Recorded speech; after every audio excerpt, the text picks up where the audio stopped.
সন্তানের বয়স যখন 4 মাস পার হয়ে যায় তখন সন্তান মা যা যা করে সেইগুলা শুনতে পায়। ইসলাম এমন একটি জীবন ব্যবস্থার নাম যেখানে প্রশ্ন করলে এমন কোনো বিষয় নাই যে উত্তর পাওয়া যায় না। একজন মা যখন গর্ভবতী থাকে তার কিছু নিয়ম ও নীতি মেনে চলা উচিত। যদি সে নিয়ম ও নীতি মেনে চলে তাহলে গর্ভের সন্তান ভালো হবে, নেককার হবে। এটাই আমরা বিভিন্ন হাদিস এবং কোরআনের আয়াত অ্যানালাইসিস করলে যেই ক্যালকুলেশনে আনসারটা আসে সেই বিষয়টাই আমরা একটু বলার চেষ্টা করব, আপনাদেরকে জানানোর চেষ্টা করব। জি, একজন মা যখন গর্ভবতী থাকবে সে ইসলামের যে সকল বিধিবিধানগুলো সর্বদাই পালন করা তার জন্য অপরিহার্য, যেমন 5 ওয়াক্ত সালাত, সে সালাত আদায় করবে। 2 নম্বরে সে আল্লাহ সুবহানাহু ওয়া তাআলার কাছে বেশি বেশি করে দোয়া করবে, আল্লাহ আমার গর্ভে যে সন্তান আছে তুমি নেককার, পরহেজগার, ঈমানদার হিসেবে আমার কোলে দি। আল্লাহ রাব্বুল আলামিনের কাছে এর সাথে আরেকটু যোগ করে মা দোয়া করবে, আল্লাহ কুররাতা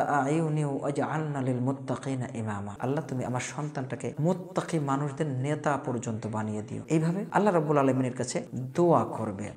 3 নম্বরে সে এই মা অর্থাৎ গর্ভবতী অবস্থায় তিনি যে আছেন এই অবস্থায় সর্বপ্রকার গুনার থেকে বেঁচে থাকার জন্য সর্বাত্মক চেষ্টা করবে। কারণ গুনার কাজ করলে পারে সন্তানের বয়স যখন 4 মাস পার হয়ে যায় তখন সন্তান মা যা যা করে সেইগুলা শুনতে পায়। বিজ্ঞান এটা আমাদেরকে এখন জানাচ্ছে। আর নবী সাল্লাল্লাহু আলাইহি ওয়াসাল্লামের উপর কোরআন নাযিল হয়েছে, আল্লাহ রাব্বুল আলামিন এই কথাটি অনেক আগেই জানিয়েছেন। তো যেহেতু আসলে জানিয়ে বিজ্ঞান বলছে, তো মা এই সকল গুনাহের কাজ থেকে দূরে থাকবে, গুনার কাজ করবে না, সর্বদাই সে ভালো কাজ করবে, তাহলে গর্ভের সন্তান ভালো হতে পারে ইনশাআল্লাহ। তারপরে একজন গর্ভবতী মায়ের যে কাজটি করা উচিত, বেশি বেশি করে কোরআন তেলাওয়াত করবে। কোরআন তেলাওয়াত করলে আল্লাহর রহমত নাজিল হয় তার উপরে, আল্লাহ রাব্বুল আলামিন খুশি হন।